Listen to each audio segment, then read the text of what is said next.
आज तुमचा भाऊ मॅकडॉनल्ड्स मध्ये आला आणि येऊनच पस्तावला भाऊ. तर मित्रांनो, स्वागत आहे आजच्या नवीन व्लॉग मध्ये. सकाळी सकाळी झाला असं का तुमचा व्लॉगर सकाळी पापड खात होता नाही का? लोक चहा पित आहे पण तुमचा व्लॉगर सकाळी पापड खात होता.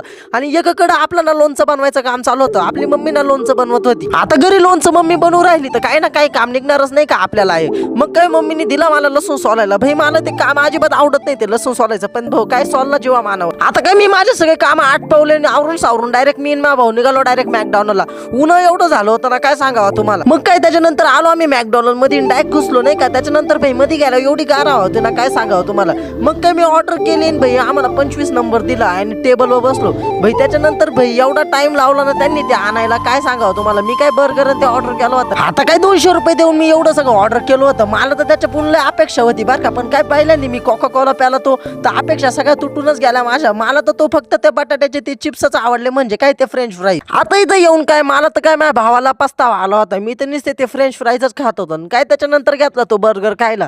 मला तर त्याची चवच आहे ना म्हटलं वडापाव तरी भारी याच्यापेक्षा. आता काय पैसे दिले तर ते खायला लागणारच नाही का. मग काय खाऊन पिऊन खिशाला 200 रुपयाचा चुना लावून आलो मी बाहेर. कसं आहे माहितीये का, स्टिंग शिवाय पेत नाही आणि वडापाव शिवाय खात नाही.